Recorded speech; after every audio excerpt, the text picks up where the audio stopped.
Yes, welcome to Marvel Movie Talk right here on Geekscape. I am Christian Bladt of the Blattcast, excited for another conversation about Fantastic Four First Steps. If you want to keep the episode straight, I guess we can call this one Fantastic Four Second Steps. So we'll be talking about the movie with people you haven't already heard from. Welcome back to the show, Shalako Gordon. Shalako, thank you so much for being here. No problem. Thank you very much for having me. Of course. And the wisecracking blonde, Christina. Christina, thank you so much for being here. Of course. Thanks for having me. So, Shalako, right as we were getting started, you were talking about you literally just saw the movie again last night. Fun fact, I was going to go last night to see it in IMAX for the first time and Okay. fell asleep. So I did not go see it at IMAX, but I wanted to. I was I won't even say I was this close. I didn't even get anywhere near the showtime. So as somebody who's seen it two times, unlike me Yes. who intended to see it a second time, Yes. your thoughts the second time around? Well, I saw it both times in IMAX, Oh, and good for I you. was just as impressed the second time as I was the first time. I And feel then this I time feel I a wanted little to I look feel a at little things. screen shamed right now because I only saw it on Me the too. projection. I mean, these type of films, Superman, Fantastic Four, IMAX Sure. is always a good experience. And it was Galactus, and he wasn't a cloud of smoke, so I just need to see him in all his full glory. Yeah. But yeah, second time around, I was really just trying to pay attention to what people thought were like the real problems. And I just didn't really get a lot. I enjoyed the story, the performances by the four crew, Vanessa Kirby and Joseph Quinn especially, I thought Sure. were really good. It gave me a different understanding of Pedro's Reed Richards, which I thought he did very differently than, let's say, the comic book version of Reed. Um, I don't know. I think they hit it out of the park on this one. I thought it was actually really good, and I mean, there are certain notes that are kind of like, yeah, but there's more nitpicking. I feel like, but I don't want. I'm not going to be one of them people that's like, oh, Marvel's back, whatever. I just think Marvel really took their time with this one. I think they really um, they scored by setting it where it was, like in a Mhm. '60s futuristic New York. I thought that was very clever, and I thought that worked pretty well with the story.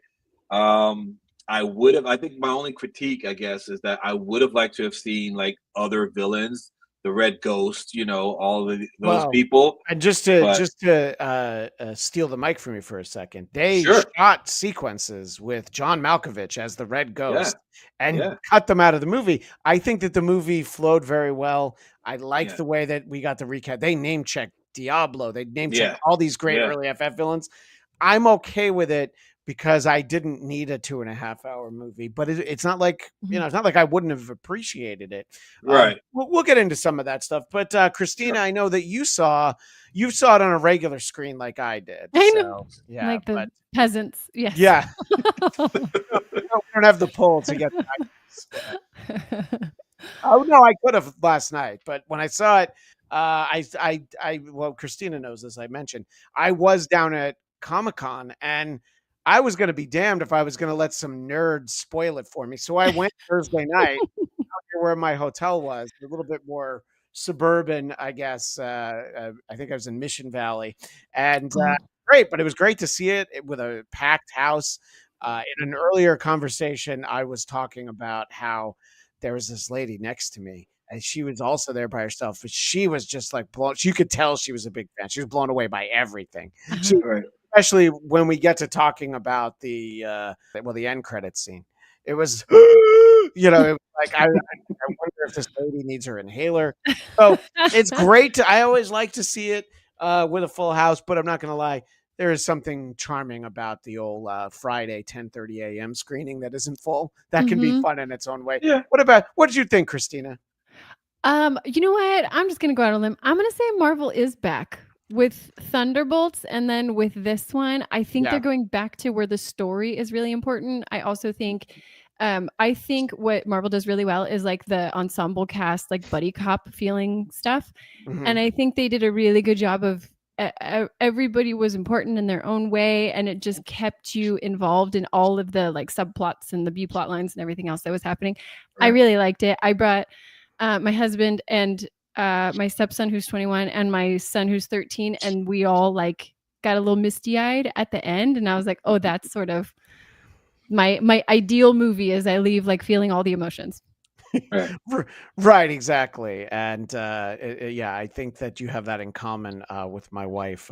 We were up in Lake Tahoe a few weeks ago when we finally got around to seeing Elio, the Pixar movie that is Oh. the much maligned movie. My wife cried the entire time. Like, there's so many things. And, you know, a lot of it's happy tears, but, you know, and there's, you know, look, we're all parents here, and our friend Erik Nagel will be joining us in a moment, also a parent.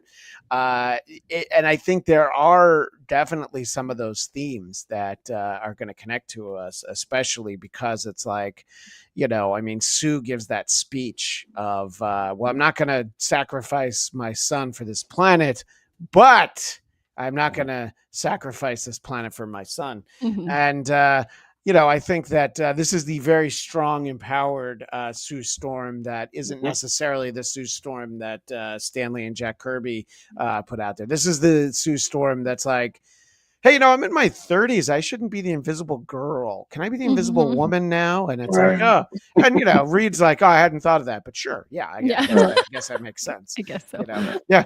I mean, look, if that's what you're into, sure. You. I mean, yeah. You know, Right. You know, I mean, it's not like changing your name from Marvel Girl to Phoenix, you know, but it is still a step up.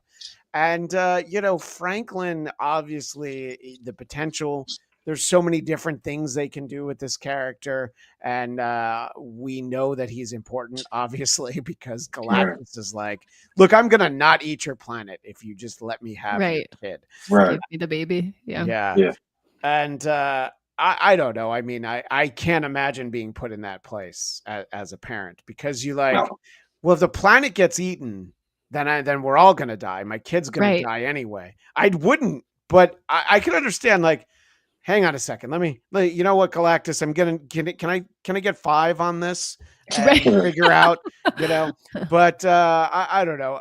Let me ask you first, Christina. Obviously you were talking about just some of the emotions that went into it. Sue being put in that situation, I thought was wonderful storytelling and just really was able to showcase her character as a result. Listen, you know, Christian, that I talk a lot of smack about Marvel's ability to write women, and I was like, finally, it feels good. Like, I felt the same way about Thunderbolts, that I was like, a female character in the Marvel land feels relatively helpless or inept, and so the fact that and it seemed very like motherly instinct that she was just going to do what she needed to do, and I relate to that for obvious reasons, but I just felt like they wrote her in a like casually powerful way, which I just thought was like about time, because it just felt like they were just having a really hard time writing women effectively. And that was part of, like, you know, the waterworks that I had toward the end too, because that is an impossible position. And honestly, I was sort of annoyed at Reed Richards for even saying that was the oh, he's gonna make us give up our son. I was like, you know what, you could have just kept your yapper shut on that one, and that would have like given you time. Yeah. Well, that was the thing that I thought was interesting is you know, Reed's like talking at that press conference. You didn't have to say that. Nope. Yeah. You know? No. I know. Yeah. He didn't have to say it, but he kind of had to say it. No, he can't help. He couldn't stop himself. Yeah, he couldn't stop himself. Yeah. By the way, Christina, a moment ago, you said the phrase "casually powerful," and "casually powerful" is the perfect description of our 4th member of our panel, the great Erik Nagel from It's Erik Nagel.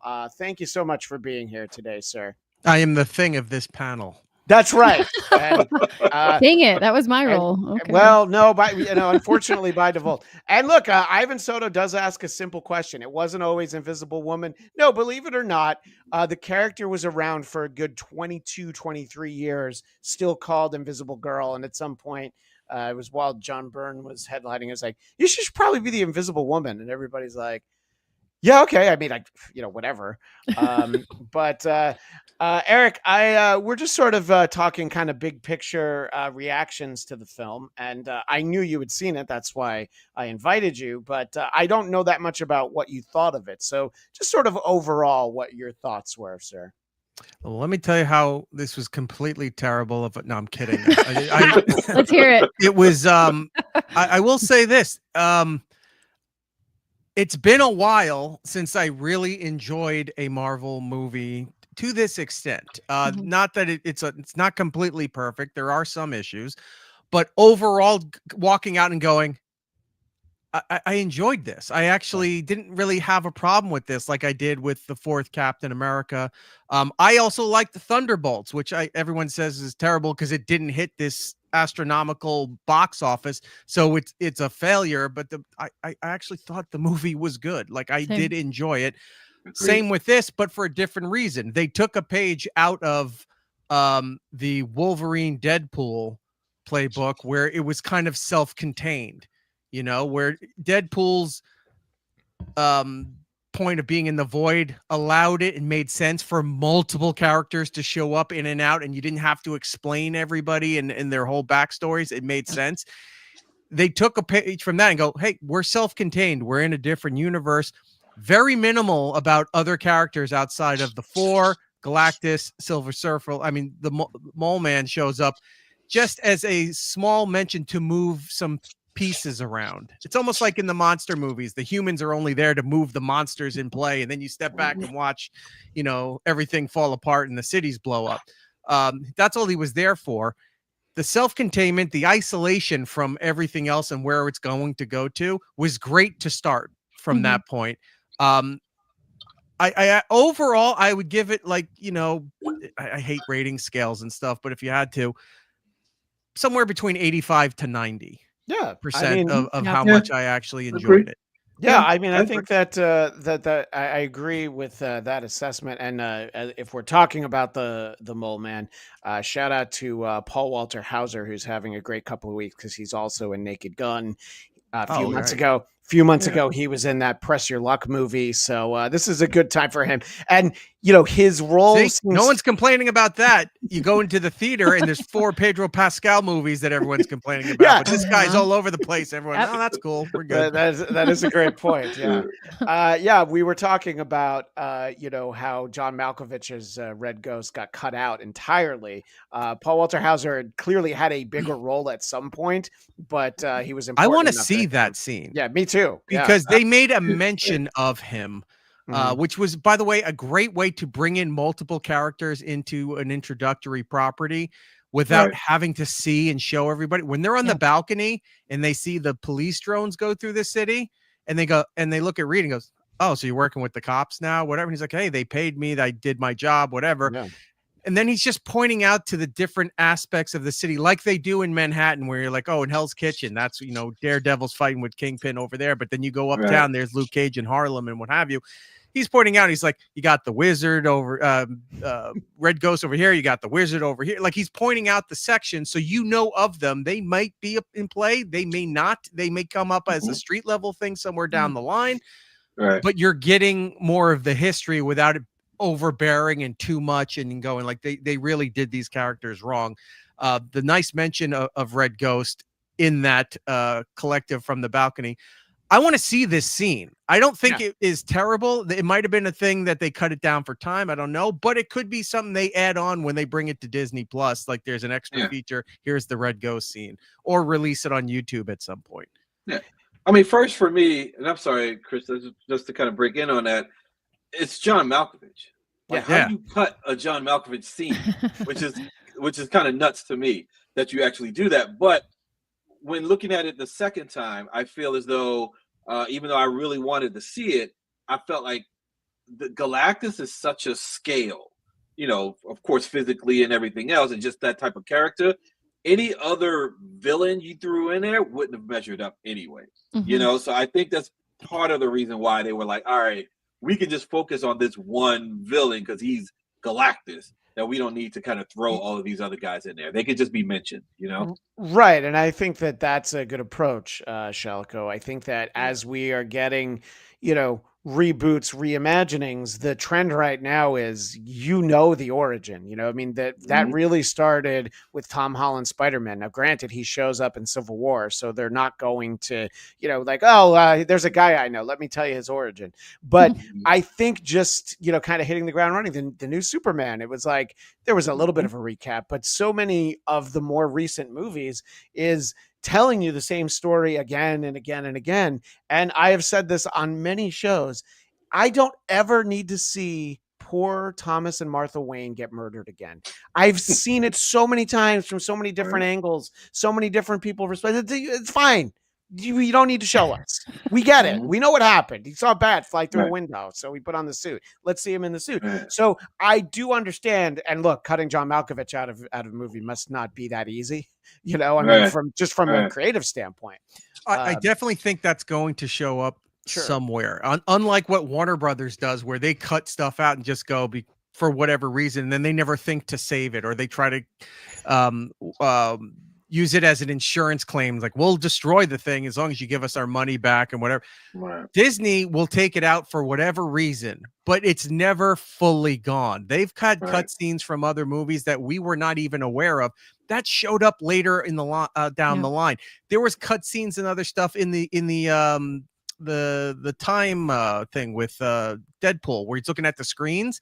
Some of the stuff was made just for that movie, but other stuff were, from what I was reading, were alternate angles or cutscenes or rehearsals or something that they just used to fill up the screen. They save everything. So at some point down the line, and it's not just like a small character or an unknown or a lesser known actor.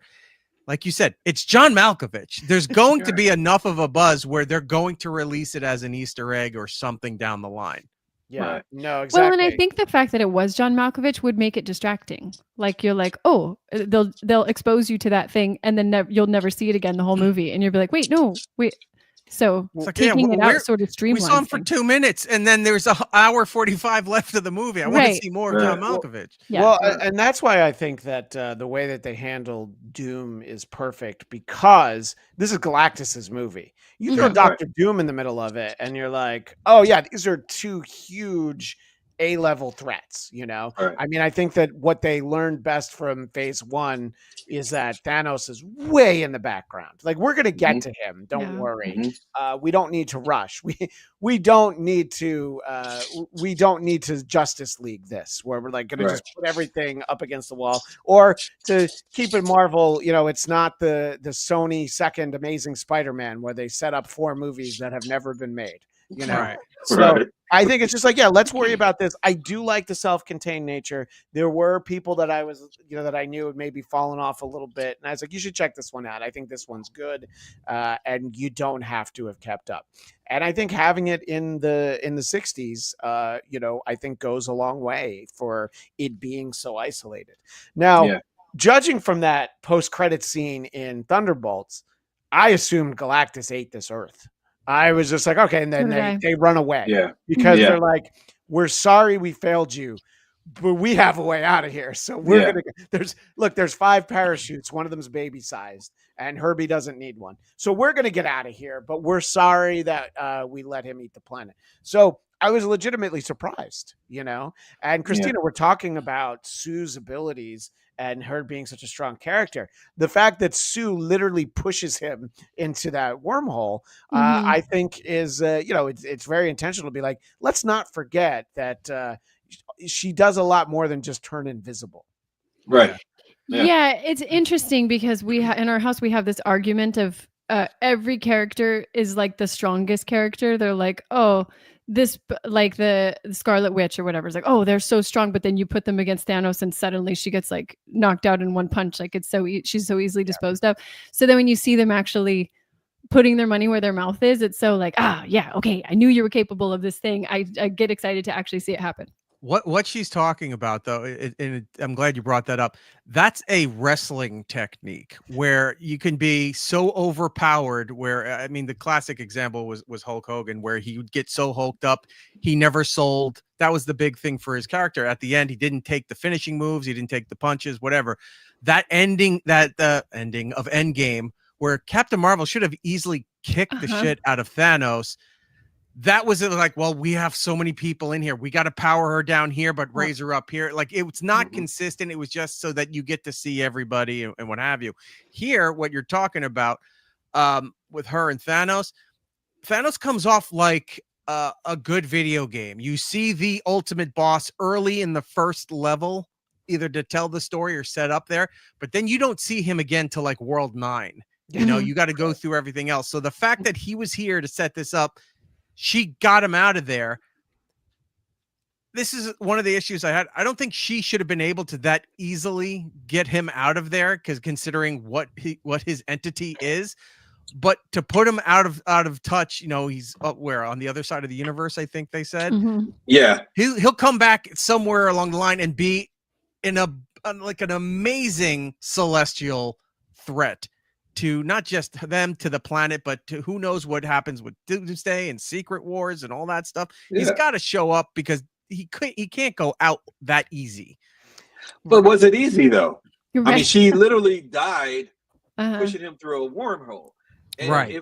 If we really if you know, take the comic book. I'm a comic book nerd, by the way, so I have all of these things. I've read all these books and everything, and so I know Sue's abilities and all of these things. Like, she is pretty much the only one on the team that could have done this, obviously, but she is almost Omega level, you know. So if anyone could have at least held him back or pushed him back, she was the one to do it, and it took her to die in order to do it. So I appreciated that, because it wasn't an easy, Wanda can, you know, think about it. When we first saw Wanda, what was she doing? She was reading minds and doing whatever. Now, you know, Wanda's moving whole mountains, you know what I mean? So I appreciated that they didn't nerf her all the way.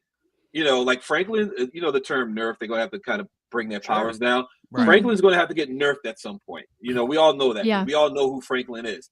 You know, at this point for Sue, no, she's the strongest Fantastic Four member, and let's show it, you know. And then even in all of her strength, she died pushing this man back 100 feet, you know. So well, and I think that the element, like, you know, as the only chick on this panel, she did it because she was saving her kid, and there's like that was like she had the power clearly, but she took mom it strength, mom. Yeah, like it's like the stories you hear, like somebody can pick up a car. If right, we're talking about the same thing. Yeah, right. And so that was exactly my interpretation. Was like, yeah, she's strong, but knowing what was at stake, it like she could literally take everything out of her body in order to do this. Otherwise, I don't know that she would have had the same motivation. Like if the circumstances were different, she might not have been able to push him as far.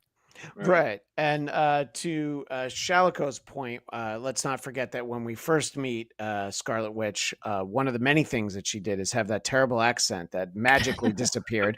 And Erik, a moment ago, you were talking about Fantastic Four and explaining it in a way that included references to both wrestling and video games. So obviously, Erik, you belong on a channel called Geekscape. We appreciate you bringing so much nerdiness into one sentence. Dude, talking wrestling into everything is not even nerdy anymore. It's everything in life, politics, religion, everything. They all took from wrestling. They figured out the wrestling storytelling. They took the way to cut a promo. You have politicians cutting promos. I agree with you there. You have religious figures cutting promo, and you're sitting there and go, everything's wrestling. It's not nerdy anymore. I definitely don't want to get political, but Triple H was no. Triple H was everything took from Triple H was literally at the White House. So yes, obviously to your point. But you know, and look, comic books. I mean, you know, I don't want to say anybody's age, but we're all relatively, you know, in the ballpark. You know, obviously Christina nowhere near as old as we are, but us old men over here, none of this stuff was cool. And I look great. You do, actually, you do. You do. Really do. Yeah. You look like you got a skin peel or something. I'm not quite sure. I have a lot of product. I take care of myself. I drink plenty of water. A lot of these. But it, you know, it was like none of this stuff was cool. Like, you know, I mean, when I was in middle school, you think I was talking to, you know, you had to be like, oh, you like comic books? All right, let's go over here so we don't get our ass kicked. Yeah. But, you know, you wouldn't advertise. I mean, you know, Shalako, you got that Fantastic Four shirt on. I got a Yancey Street shirt. Didn't have anything like that in high school. No, I was just like, oh yeah, you like Pearl Jam? Yeah, I did too. Yeah, cool. But even a lot of, to what you're saying, to a degree, a lot of the stuff that was considered nerdy growing up, geeky, whatever, has separated in a way where it's not even that anymore. Like you could take comic book stuff. It's still nerdy, yes, but people are interested in superhero stuff isn't nerdy anymore because they don't even need to have the comic books to understand there's so many animated shows, toys, movies, all that stuff. That's mainstream. That's in our lexicon now. So that's not nerdy anymore. The comic book stuff is still appreciated. And yeah, that is nerdy. But like wrestling's not nerdy anymore. Superhero stuff's not nerdy anymore. Sci-fi isn't even nerdy anymore because Star Wars is so big and all these other sci-fi horror things that are coming out now that do well in the box. So it's everything that we thought was exclusionary to the rest of the world is now been taken from us, from our childhood, and now accepted to a bigger degree in the regular world. And it's not even viewed as that anymore. Like nerdy now is like, wait, how do you know all these recipes? How do you know how to cook this well? Like that's the nerdy stuff now. No, exactly. So I think that Can I make a quick point on that? Go ahead. That's actually pretty interesting, kind of bringing it back around to Fantastic Four, because in my family, it's really just kind of me and my daughter. We're into all of these things, and I guess nerdy, as you could say, or whatever. But my wife isn't. My son really isn't it. But I enjoy the fact that I could bring my wife to this film, and she understands it. She gets it. You know what I mean? And like they put it in a world where they explained it, but they didn't beat you over the head with it. And it's like, okay, who are the Fantastic Four? Here they are. This is Reed Richards. He's smart. This has been the thing. He's, loyal and he's strong. And, Johnny Storm. And we could talk about Johnny Storm later because I thought he was great here. I thought he was amazing. But I love the fact that Marvel, they really kind of brought it down to everyone. Mm-hmm. And I think that's what I'm afraid of in the nerd world. It's like you said, Christian, like, when we were kids, I'm a wrestling guy, I'm a nerd guy, I'm a Star Wars guy, I was a Star Trek guy. I was all of these things, but it was a little exclusive club. And now it's everywhere. But I feel like we kind of still want to bring it back now. So we're complaining about everything. And that's why I said I don't want to say, oh, Marvel's back. No. Marvel's making films. They're making films, they're making TV shows. Some are going to hit, some aren't going to hit. I don't want us to just critique everything so, just everything so much that we're not appreciating the fact that we're alive to see Galactus on the screen. We're alive to buy an $80 popcorn bucket of Galactus that is sitting on my desk at work, and the boss is not complaining about it. Right. Oh, nice. Right. Yeah. And we would have, if you'd have asked, middle school me this, I'd be like, oh, there's no way this ever going to happen. We're never going to see Galactus. All of these things. So I want us to kind of just, us nerds to just settle down a bit and enjoy what we're getting. You know what I mean? And appreciate what we're getting. You're 100% right. It is a weird time to not realize, like, oh my God, we're getting all this stuff that we never thought we would get, but also that it's a weird line to walk to between people online that are either, I hate the term, but gatekeeping from what they knew growing up. They think it's theirs, that you're offending us by changing the things that we like. Some of it valid, some of it ridiculous, but then also having other people come and accepting this and enjoying it and go, oh, wow, I never would have known about this or been into this otherwise. You should be that kind of inclusive. It's like, hey, you want to learn more about this? I'll tell you some books to read, or I can show you, point you to some movies so you can figure out more of this stuff and get them on their path. That's what that culture was with us growing up. You saw the t-shirt, you saw somebody with a figure, you saw somebody with a decal on their backpack or something. What is that? It was your responsibility to tell them what you know, show them some things, let them find their own path and figure out the characters and the properties that they enjoy. Now everyone like builds a wall and goes, you're not allowed to touch this. This is my thing. I'm not sharing with you. You don't even need to know about this stuff. It's like, all right, relax a little bit. Some of your criticisms are valid. I don't like some of the changes they made, but overall they're trying to get more people into this. So you should be kind of happy that more people are getting into the thing that you like. Right. I mean, we get all this great stuff. Like the fact that I ever even saw Wolverine in a movie, like the idea that I would be so excited for that, and we get it. Again, Christina is the only female here on the panel. I feel like sometimes what can happen is a woman will just say like, "Oh yeah, I really like that," and they'll be like, "Yeah, but did you understand it or Right. something?" And What I hope comic you book have did it come from? I don't know. right, and you're like, well, that's the thing that I know from having talked to you a number of times in the past.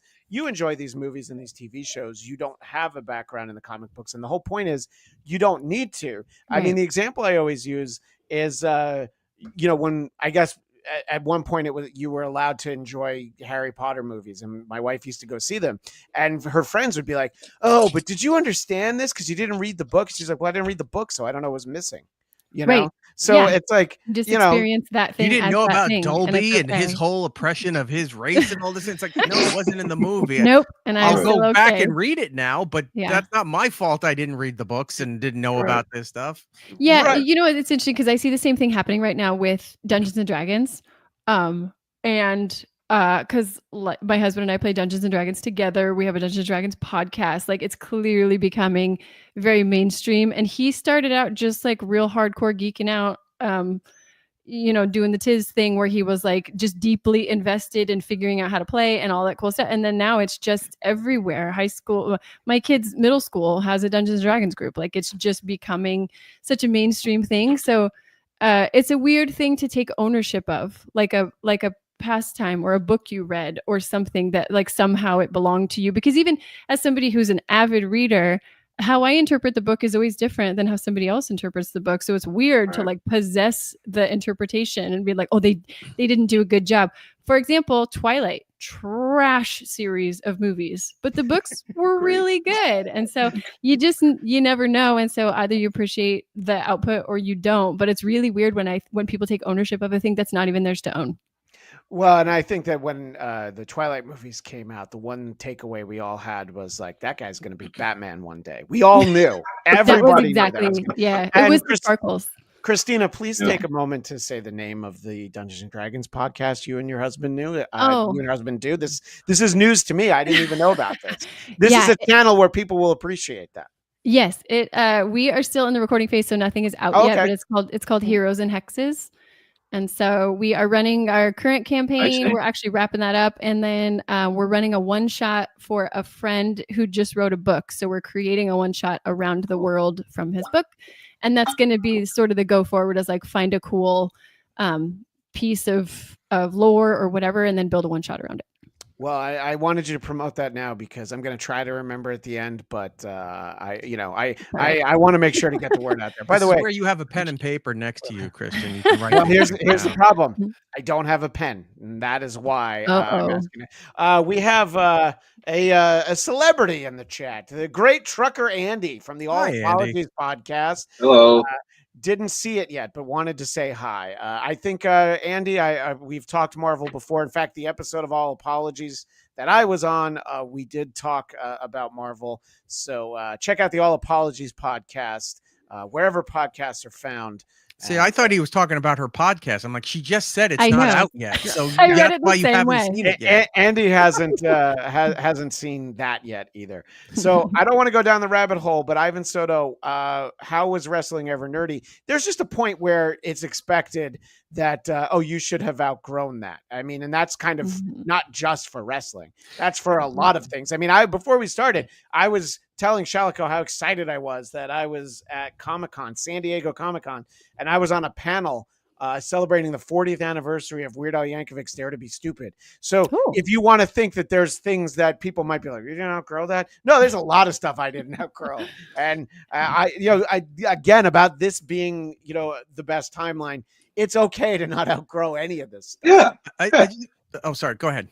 I didn't want to. Oh no, I wasn't really saying anything. I mean, every time I hear "Dare to Be Stupid," I think of the Transformer movie. I do too. Yeah, they're driving across the garbage planet. By the way, the only good Transformer movie we've ever gotten is that animated one that traumatized me as a 10-year-old watching all of my friends die. Shout out to One Pun. Yeah, spoiler alert. Sorry for a movie from 1986. I just want to add too, because the thing that I was saying, when was wrestling ever nerdy? Yeah, and to what Christian said, it's like, there was an expectancy of you to outgrow that. Cartoons and wrestling have something in common where they didn't start off for kids. Wrestling, you look back at the history of wrestling, was something your grandparents or maybe your parents watched on a Saturday afternoon on their local station because it was all regional. adults watched that. Kids didn't get into it until the 80s when they started making the toys and the colorful characters and all that stuff.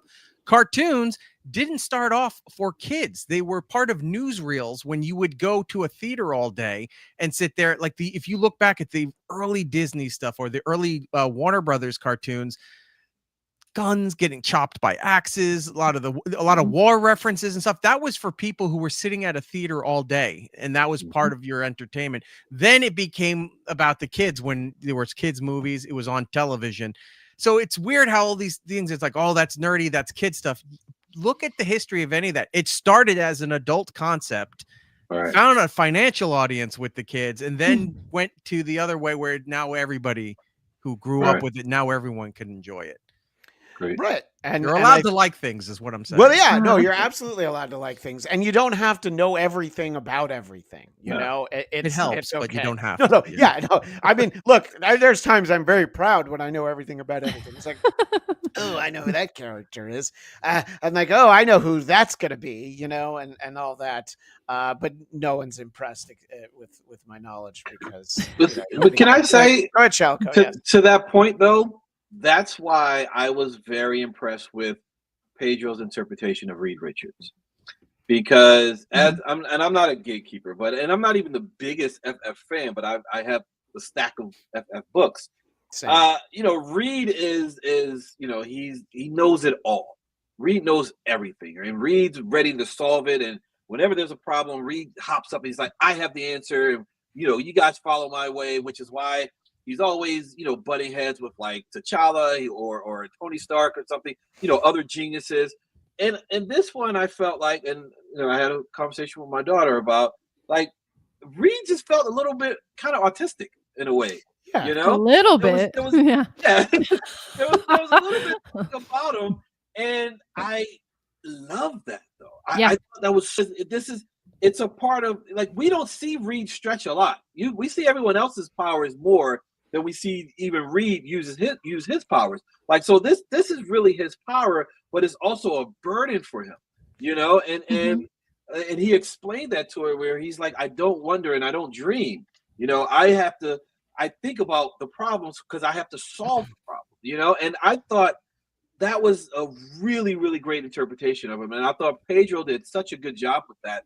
And it felt real and it felt authentic. And to me, like I said, as a comic book guy, I wasn't mad at that. I wasn't like, oh no, Reed has to solve it. No, I thought, oh, this is a great interpretation. And I think more people in the audience who aren't FF fans can understand it and relate to it even more. So I just appreciated that. And I think where we are now in the world of comics, and Marvel and DC, they're not going anywhere, guys. Like, they're not going anywhere. They're a part of the entertainment world. They're part of, of film and television, and they have a lot of stories to tell. And they're not going to always tell them the same way. We're not always going to get, the righteous Magneto, even though I love Magneto. I'm a huge Magneto fan, but we're not always going to get him. Maybe there's a different interpretation of Magneto that we have to understand. Right now, if you read in the comics, whereas Xavier was the Martin Luther King, he was the great guy. Now Xavier's a villain. Xavier's a bad guy. And let me say, interpret that on film. Why was Xavier wrong and Magneto is right? You know what I mean? All of those things. Like, I love that we could do that now. And I think the Fantastic Four did a good job of just giving you different interpretations of these characters. I think it's because they're allowing you to be more open with the fact of that a villain usually isn't, unless it's a demon or an entity or something like that.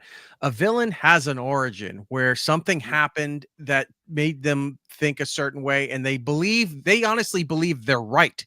Or they're doing the right thing. It may at any expense, but they're doing the right thing. So there is a basis of a villain thinking that their path is right, thinking what they're doing is justified, and what have you. Same thing can happen with a hero where they're doing the same thing and they believe they're right, whatever. But if you're around the old adage, if you're around long enough as the hero, eventually you become the villain. That is, I think, the area they're allowing to explore now, where Charles Xavier was the end all be all.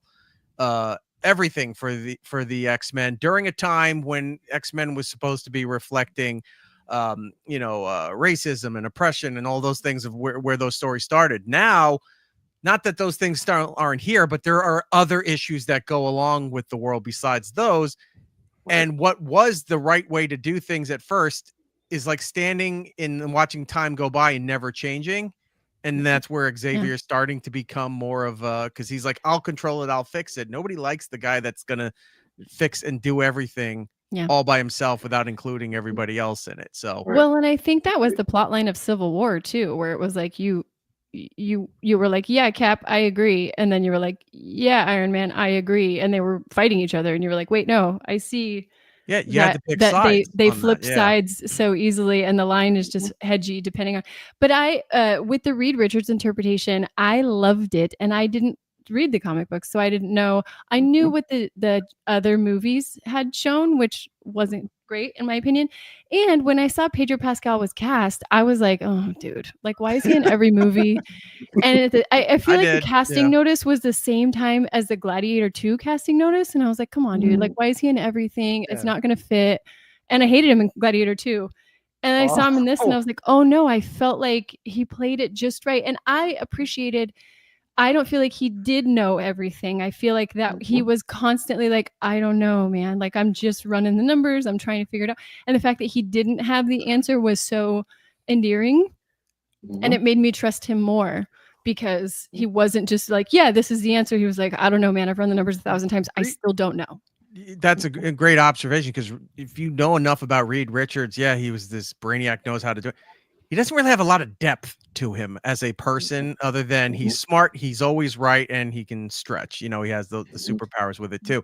The fact that the way they did him in this movie was showing that when people their job is their identity, or their kids are their identity online, and then their kids grow up and move off, or you lose that job, you don't have your identity anymore, and you don't know what to do with yourself. You lash out, or you revert inward, and you don't do anything. He's the smartest guy. He can fix everything. This is something that's beyond him. He doesn't know how to fix it. He can't even attempt to get the ball rolling to how to fix this.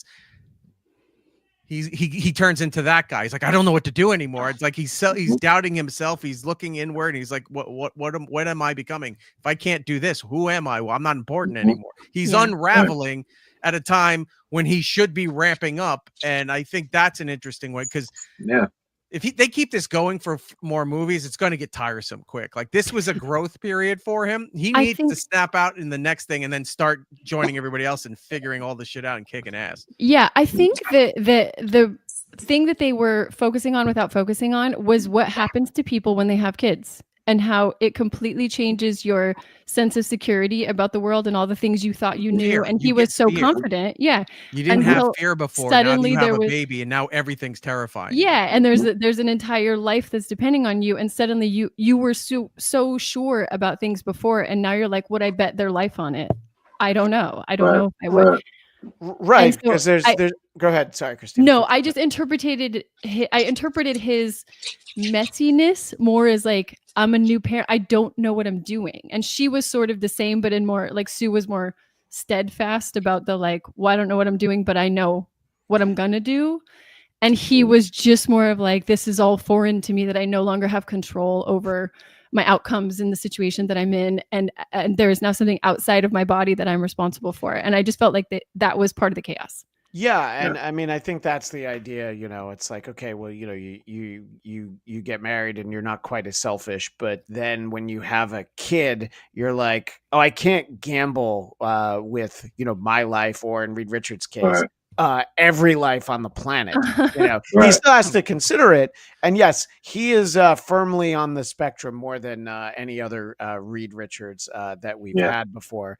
And just to circle back the idea of Pedro Pascal being cast, there is this quality that's kind of like a few years ago.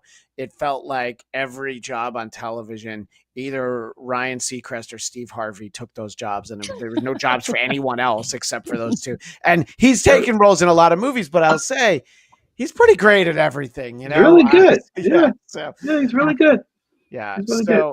And I really thought that he brought just something different to Reed Richards. And as much as I've liked John Krasinski and other things, he would have felt a lot like Reed we'd had before, you know, and I find this. Shalako, I know you specifically wanted to talk about Johnny Storm, which we talked about in an earlier conversation, but he's very easily overlooked, you know, because of how big, literally in the case of Ben Grimm, how big some of these characters are. So what was it about this movie, this Human Torch, that stood out for you? They finally accepted and let people know that this kid has a brain. You know, he's an astronaut. He is he's a scientist, basically. He's pretty. Yes, he's the goofy little brother and all of these things, but he also has a brain, and they showed it, and they kept the comic relief in. It was there, you know, the kind of the banter between him and Ben Grimm and the thing and everything, and the little things he would say to Reed, you know, typical brother-in-law things. All of these things, all of these qualities he had, but I felt like this film finally showed like he has a brain, he's smart, he's intelligent, and then if it wasn't for him, you know, the whole thing would have fell apart. You know, and I love the scene where he basically you know, he went to Sue, he told Sue, like, hey, I figured out the language, you know, and everything, and then Sue told him to go to Reed, and he's like, no, he got a lot on his plate, I got it. Yeah. And I'm like, yeah, that's it. I love that part. Like, that's, to me, I thought Joseph Quinn, first of all, he portrayed him very well.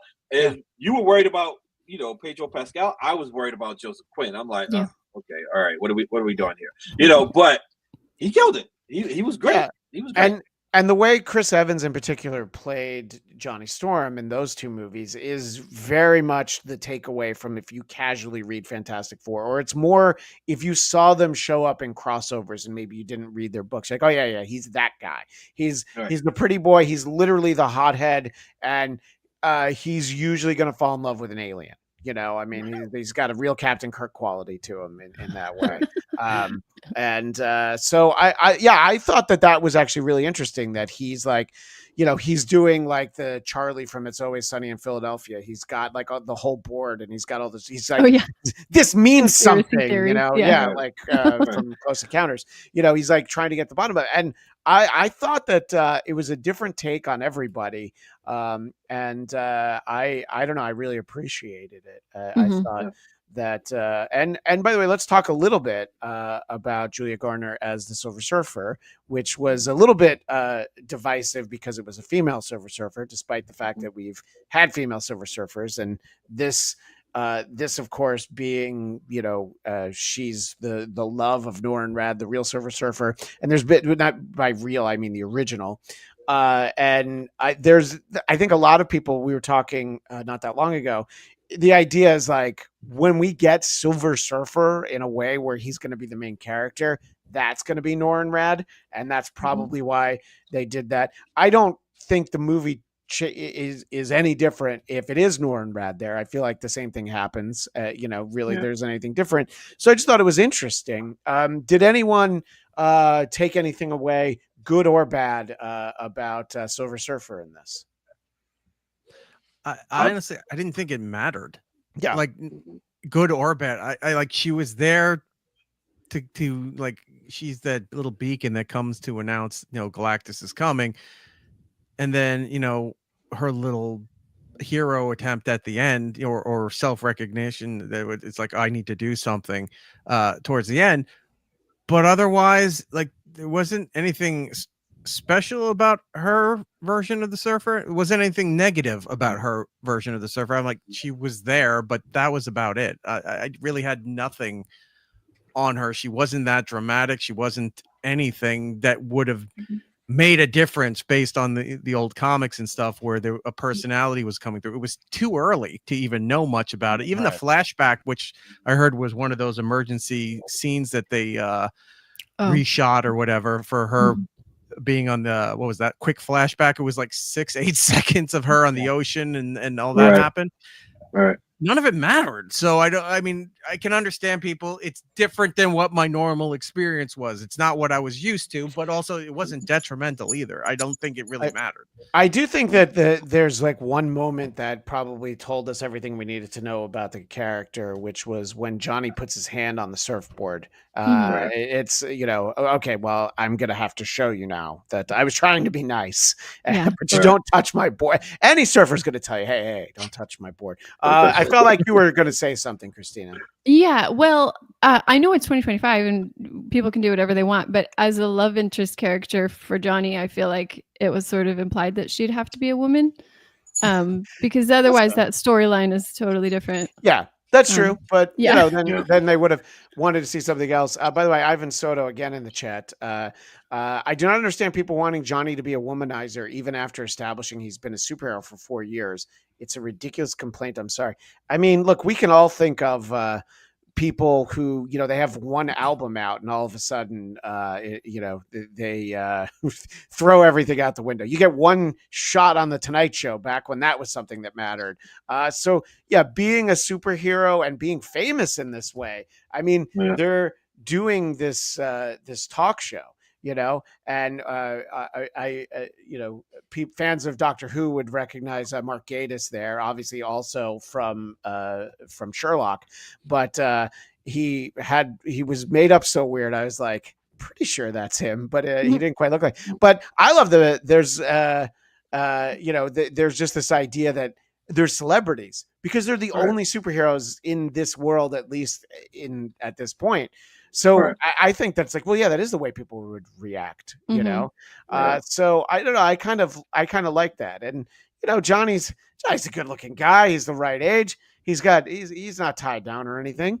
And Reed and Sue are already together. And, Ben Grimm is going to basically do circus tricks for a bunch of school kids, So I think he gave real quick. This is another thing I had a problem with. I think Ben gave in too easy to doing the clobbering time. Like he was really against it. He's like, that's just what the cartoon does. That's not a line that I had. And like Star Trek where Scotty beam me up. He never said that, right? But everyone just assumed that he did and became Lord. Say it. That wasn't enough of a time to convince him to go fine, and then go into clobbering time. Like he gave up too easily. It was my problem. Yeah, no, it should have meant something more when he. And I do feel like we need to, check some of those '60s boxes. The Stan and Jack Fantastic Four, and earlier we were talking about the X-Men. The Stan and Jack X-Men are very different from even the Roy Thomas and Neil Adams, but especially the Chris Claremont X-Men. This anybody who watched X-Men '97 last year on Disney Plus, the idea that Magneto is right is never more apparent than right there. And look, Charles Xavier can also be right. And that's why look, the parallel's been made so many times, but it's like, yeah, it's like Martin Luther King and Malcolm X. None of them is wrong about everything. None of them is right about everything either, So that's really kind of what we're all wondering is, what is this going to be like, the MCU X-Men, because we know some of the people who are going to show up in Doomsday from the Fox era at some point somebody else is going to play these characters.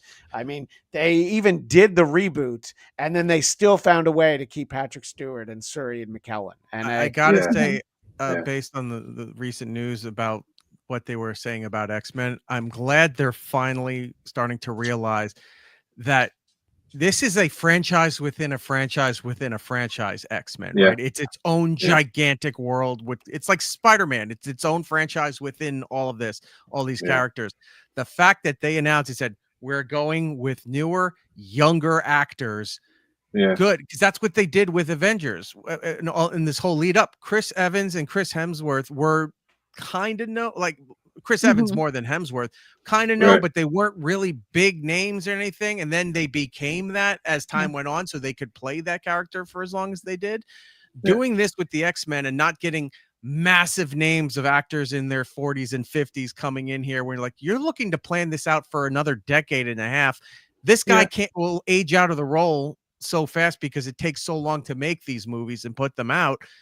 Going with a younger cast, let them start there and then grow into the people or that we're envisioning for these characters is definitely the right move for it. So, Right. for a lot of missteps that they've been doing, that is a smart move. Just like they did with the sorry, Shalako, just like they did when we got the original X-Men movie, which was literally 25 years ago now.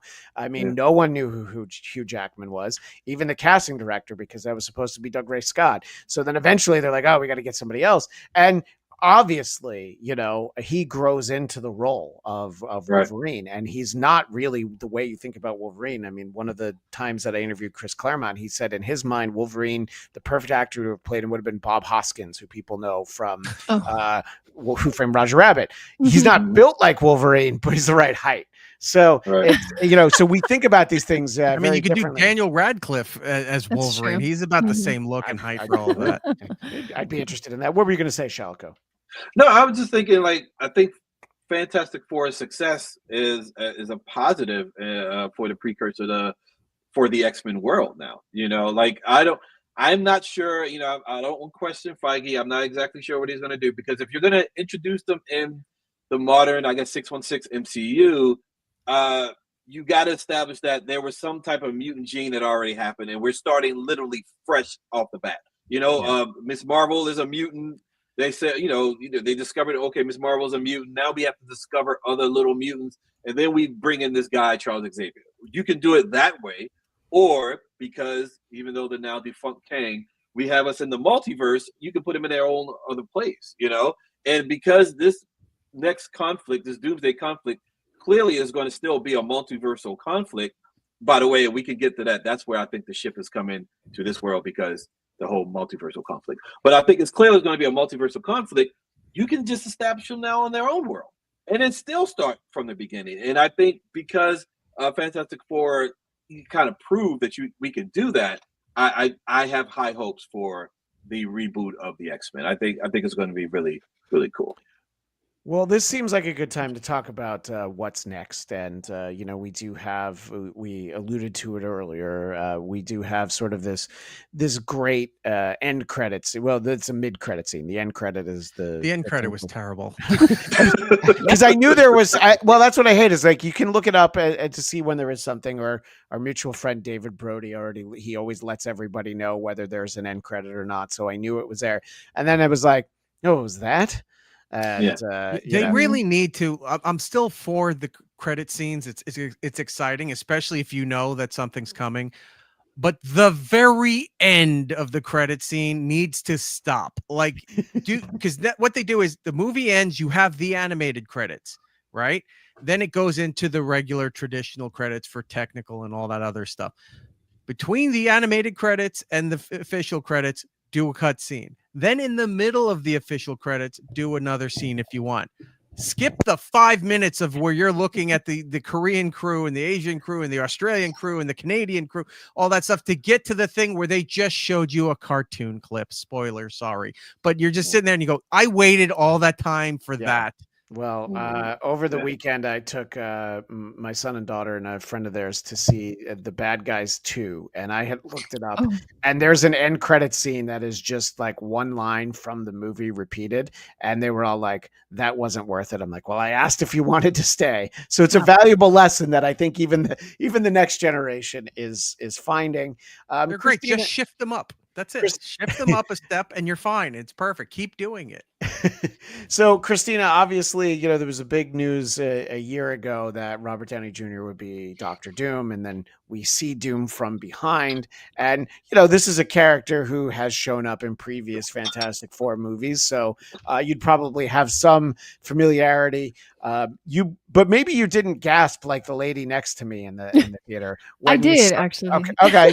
We saw him from behind, and earlier I was saying that I was like, well, they didn't even need Robert Downey Jr. on the set. Supposedly that is him from behind. Okay. That's what. Yeah, and I'm like, well, I don't know why. It's like they were shooting something at the same time. Yeah. Well, I think they were shooting scenes for Doomsday, and then they're like, well, we're going to put that, which I guess that's... Why not? You're spending a ton of money on him. Yeah, he's already there. Across the lot for a minute. We just need to do a quick cut scene. Yeah, Thanks. It's the same thing with the sequence at the end of Thunderbolts. That's also from during the shooting. But what did you think of it, Christina?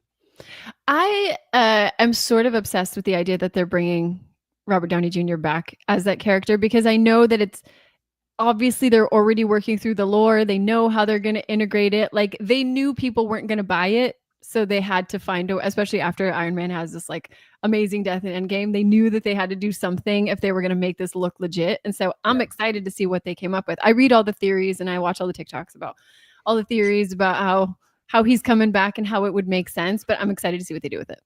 Yeah. Right. Exactly. You know, and look, when the news came out, I said, like, I love Robert Downey Jr. There are plenty of great actors that could play Victor Von Doom, but I want to see it. He is great, you know, so it'll be interesting. But what did you think of the way that that's the ultimate in teaser, Shalako? Yeah.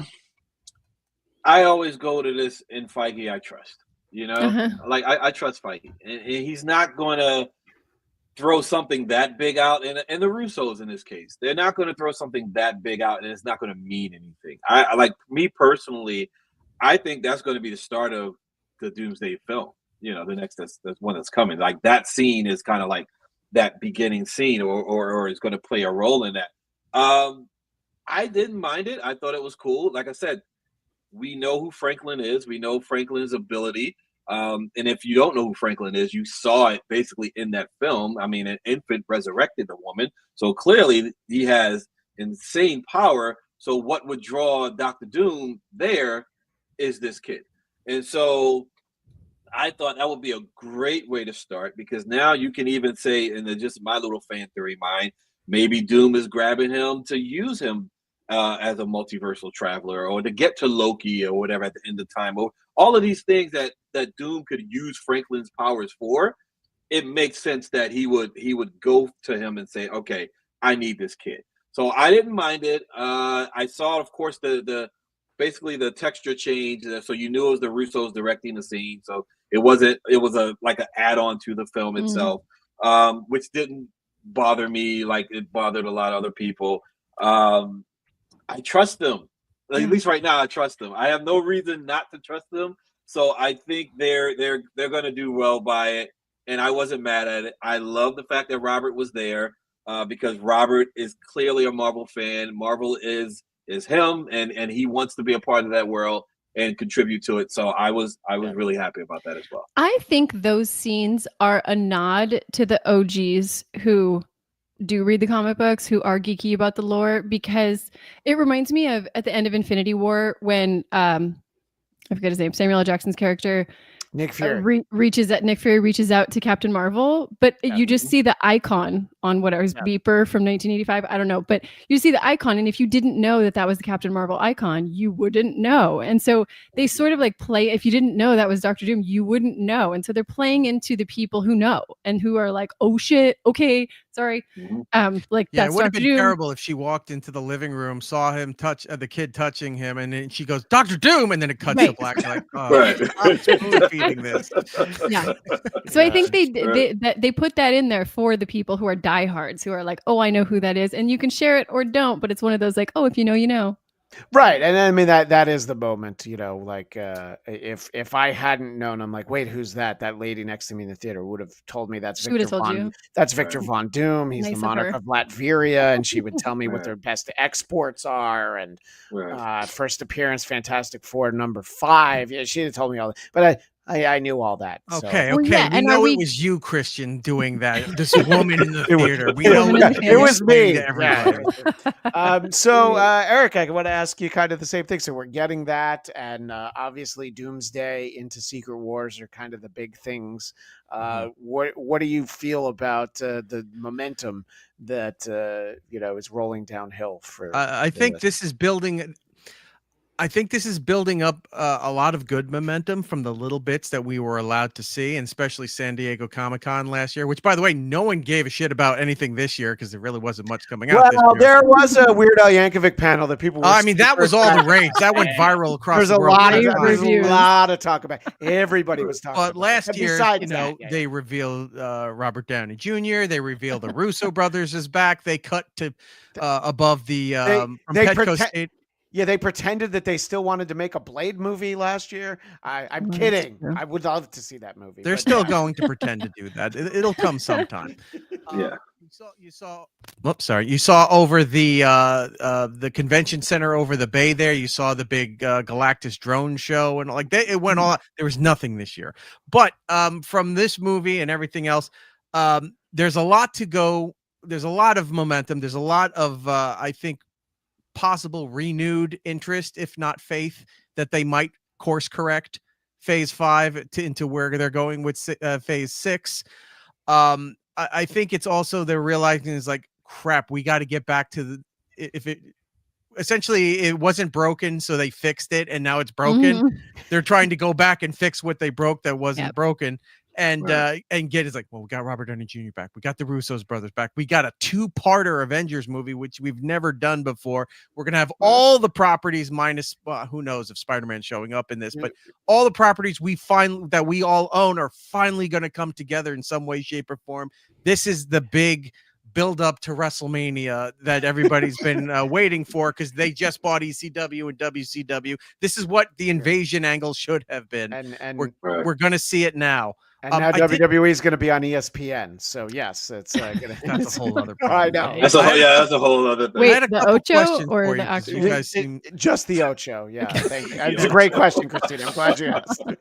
I had a couple questions for you because you guys all seem to be more knowledgeable about the Fantastic Four stuff than I'll ever be. But one, the fact that we saw Latveria during their UN council, but the representatives were not there. Correct. We saw Doom in the cutscene there. Couple of things. One, is that our version of Doom, or is Doom going to be a multiverse thing that comes to our universe? We don't know. Number two, Franklin's there, and we know Franklin. Is Franklin a Celestial or something? I mean, it's all going to depend on what they decide to do with him. Okay. Because that is obviously something they could do. And maybe if people remembered Eternals or even enjoyed it, maybe they would be more inclined to do it. I thought it was fun. I just thought there were way too many characters. You needed to cut that cast list in half. And, again, that's tough too because of some of the actors they put in. But anyway, I mean, I think that we'll have to see what they want to do with Franklin in the MCU. Okay. What are your thoughts, Shalako? Because, hold on, let me finish that thought and then go to him. Because we saw what he did to his mom, right? He brought his mom back to life. He's got stars in his eyes.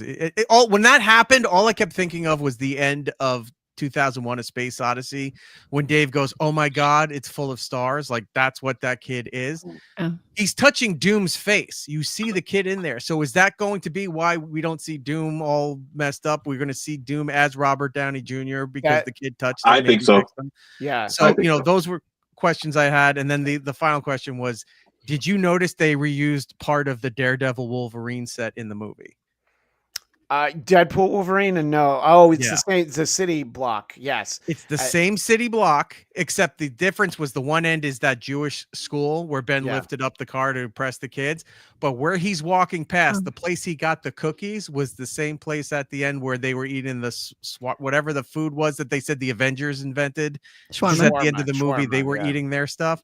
Yeah, it's the same block, it's the same setting. They replaced the Layfield store at the end with something else. There's a Stanley, there's a Jack Kirby mention, there's a Stan Lee mention, it's like they just reused the set. I'm like, smart, because they were probably shooting all these different parts at the same time. Well, what I'll say is the same thing I said earlier. Eric, how many streets in Atlanta do you think look like New York City? There's only a few, so they have to reuse. No, I'm sure it's on the soundstage there. It's but I just thought it was great that they did very little to cover it up, that it was the same block. So I just found that really interesting. No, that is. But Shalako, I want to get your thoughts kind of on Franklin, what he could be. I mean, my favorite iteration, the iteration of Franklin Richards is the one that I read the most was when he was sort of like the unofficial fifth member of Power Pack, because that was the team of kids that I loved because I was a kid and he was also a kid. So it's like, yeah, he'll hang out with them. And then they really go next level. Like, oh yeah, but you know, they did the same thing with Jean Grey, where it's like, oh yeah, she has so much power, we need to put some dampers on. But what do you think they're going to do with Franklin? What's your inkling from what we've seen so far? I mean, they've got him reading these, you know, textbooks and things. I mean, you got to remember, he builds universes. You know, he manipulates reality. You know, and just like to Eric's point, you know, he could be a celestial. All of these things, like his power is, you know, there's this great panel where he says, "To me, my Galactus." You know, there's all of these things that he can become. I don't think they're going to go that far, because then that might be too nerdy. But I think they're going to just say that this kid he's the golden child. He can at this point right now, he can do everything, you know. And I think he does fix Doom's face. I think that's the whole reason why he's there. He's touching his face. He does fix his face, but they have to, of course, lead us to that part there. But I think that's more so Doom's test for Franklin. You know, you tell a kid, "Can you do this?" and he does it. You ask a kid, "Well, can you do this?" and he does it. So now once Doom realizes, like, okay, this kid literally can do whatever he wants, I need him. And then now that's where they're going to bring him at, because in the comics, Franklin's a mutant, you know. So he's a mutant with celestial powers now, which makes him even, you know, beyond Omega, you know. It's our Fantastic Four class of, sorry to interrupt, are they technically mutants after getting that? No, they're not mutants. But Franklin becomes like that first mutant. Like there was a whole big scene this year, not to go too far down with it, where you know, the X-Men create see, where the X-Men create their own island. You know, they're living on their own island, and you know, Charles Xavier shows up at the Fantastic Four doorstep and says, "Hey, Franklin, you need to come live on this island. This is for all mutants." You know. So Franklin's a mutant. He's omnipowerful. You know, during the Heroes Reborn storyline, he basically resurrected all of the heroes who died because of Onslaught. All of these things, like his power is insane. That power won't translate well onto film, so they're going to have to kind of bring him back in a way. Yes, the power of love resurrected his mom. You know, now he's a reality changer. So if he imagines this guy can have his face back, he can have his face back. That's kind of where it's going to be. What else can he do? That now that Loki is sitting at the end of time or controlling all the timelines, what else can he do? Can he bring Doom to that line? Because remember, they're still supposed to do Battle World, I believe, right? Well, that's Secret Wars. That'll be after Secret Wars, right? So So, or maybe you're using Franklin now to create this world, because he is a world creator. He creates universes. So I think they're going to use Doom's whole role is to take Franklin and use his power to create and make Emperor Doom take over the world, and then all the heroes will battle, and then they'll defeat him in that. So he's like a living Infinity Stone. Kind of, yeah. That's an interesting point. Yeah. The way that Shalako is referring to he was being used during the Heroes Reborn is that his biggest superpower is to try and resuscitate sagging newsstand sales, and met with mixed results. But when the sitcom ages out, better bring a cute young kid in there. Jump the shark or whatever. Cousin Oliver will be around in 3 movies from now, probably. Or for Married with Children fans, 6. 7. Oh, 6? Seven. No, 7. 6 was Blossom. 7 was Married with Children. Yeah, you're right. Which probably seems like a good place to start to wind down. Anything that we didn't get to that you wanted to make sure to shout out? I'll ask you first, Christina. I want to make sure we cover all the ground with this movie. I sort of saw like the autistic Reed Richards trying to build limitations around his kid to protect him, the way that he was trying to like baby proof the world. I sort of saw that was going to be how that was all going to pan out. And I sort of saw the baby as like the baby from The Incredibles, that he just was sort of like haphazardly doing stuff and wreaking havoc. And so they were constantly trying to like keep him in that way. And so I saw Reed as like, oh, this kid's going to hurt himself or he's going to hurt somebody else. And so it's my job to sort of like encase him to make sure he can't do any damage that we don't want him to do. Yeah, and the Incredibles comparison is something that in my son's birthday party, I was talking to another parent about how they took their kids to see Fantastic Four, and they were like, "Oh, it's like the Incredibles." I was like, "Well, yeah, but something came first, you know, and they're the Incredibles for a reason." And you know, it's really easy when you own everything and you don't have to be worried about you know, getting sued Copyright for rules. Yeah. when you own Marvel and you also own Fox. Yeah, you're And allowed to plagiarize yourself. yeah, and you also own the Jim Henson Company, so Mm. your franchise of Toy Story that's an awful lot like a Jim Henson Christmas special called The Christmas Toy. All of a sudden, nobody gets to sue you because you own everything.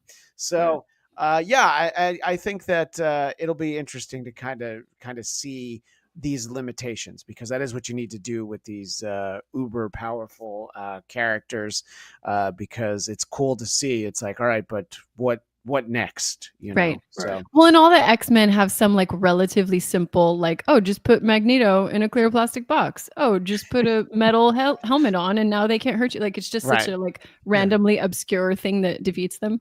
Right, yeah, just have keep dunking Wolverine underwater and have him drown Yeah. every few minutes, and then it'll take him a minute to, you know, come back to life. Yeah. Exactly.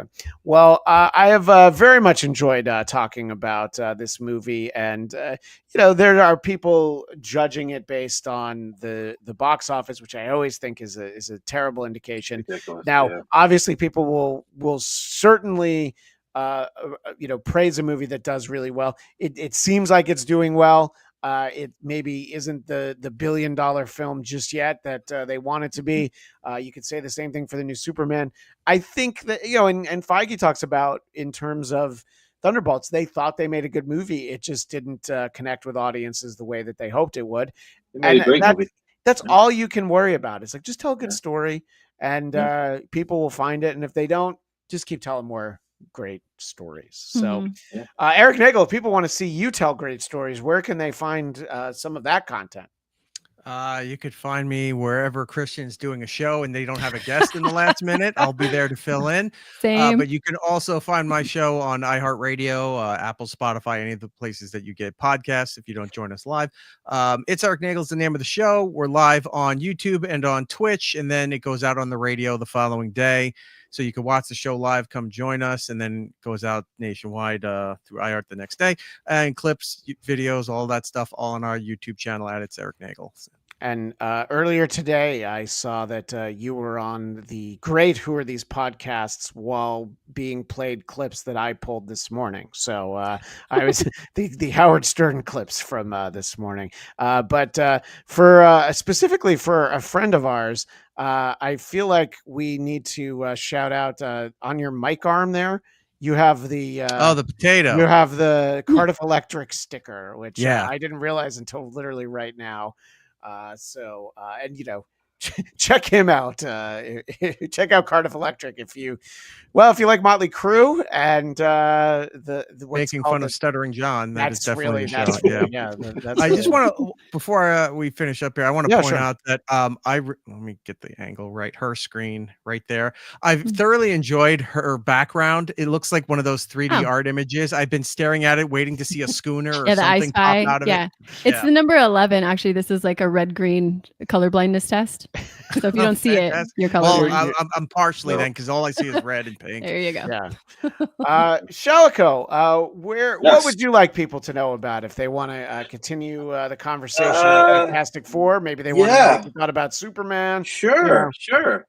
Well, if you had my little lower third up there, you can check out my TikToks where I talk about all this stuff. I'm actually working on trying to reach you guys level and build my own podcast and my presence there. So, but until then, you go to the TikTok. But I want to say one thing before we leave. Yeah, there's a lot of eternal hate here, and I think we should not hate the Eternals. I thought it was a pretty decent movie.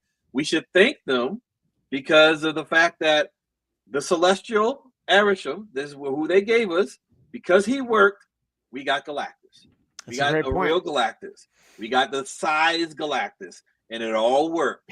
and that's all because of the Eternals. So Let's show Eternals a little love. It was it was like a dress rehearsal for Galactus. Yeah. Like, how did this work? Yeah. But what happens now if she shot him to the other end of the universe and he's sticking up like ass end out of a planet's ocean there? He's petrified. Now that's another island and stuff like that. And for our audio audience, I want to make sure they know it's director_SG is where they can find you.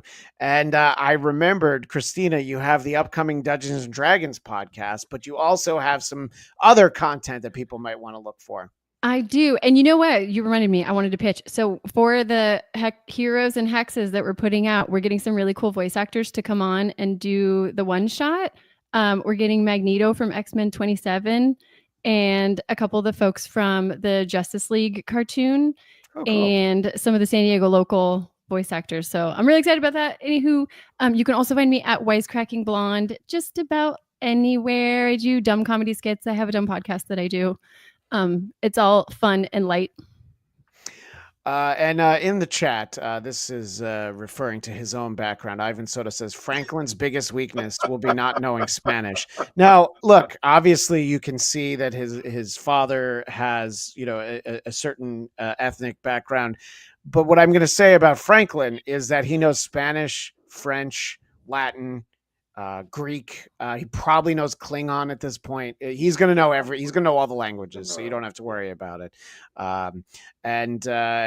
He better know Spanish. He's half Hispanic, even if he's super blonde. I mean, look at his mom, like it comes from somewhere, genes. Yeah, right. Yeah, exactly. We're not talking about genes. No. Yeah, it's like, yeah, no. Because if we start talking about Sydney Sweeney, then we got to talk about Madam Web, and nobody wants that. No, no one wants that. No. Literally nobody. Oh, you mean the Pepsi movie? Yeah. Okay. It was a really long Pepsi ad. That's very true. My final thought will be, I saw a comment from Frank Conniff, who people know from Mystery Science Theater 3000 as TV's Frank. He mentioned that he saw the new War of the Worlds on Amazon with Ice Cube. And he says, we all owe Madam Web an apology. So I'm really excited. I hear that movie. That's on my list to watch, actually. It's on my list, too. I'm planning on watching it, but mostly because I've heard that it's... No, you have to watch it. Yeah. It's terrible. 2024 was an amazing year for bad movies. This year has not been so strong so far. Between Joker 2 and Megalopolis and Madam Web, there were so many terrible movies last year. Velocipaster. I don't even know what that is. I want to see that. It sounds good. Well, I do want to thank everybody for being here, and thanks to the chat, which was 90% Ivan Soto. So we definitely appreciate it. Thanks, Ivan. We appreciated having him. Trucker Andy said hello, and if someone who identifies as X-Men superfan Emma Frost says hello, I say hello right back to the White Queen. Christian, you didn't plug where you'll be. I'm glad you asked. Because, are you a plant in the audience, Eric? What is this? That was actually my whole shtick for the Weird Al panel. That's why he was invited. I was in the audience with a mic and a name tag. So you can find me on my personal podcast, the Blattcast, BLADTCAST, which some of you are watching or listening to right now. And you can also find Who Are These Broadcasters Tuesdays at 2 p.m. Eastern, 11 a.m. Pacific on the Who Are These Podcasts YouTube channel. It is also available as an audio podcast. Myself and Eric Zane taking a look at some fun clips from all around the world of broadcasting. So you can find that. Eric has been on the show and will be again, I'm sure. So we appreciate all that. And you can find me on social media at Christian DMZ.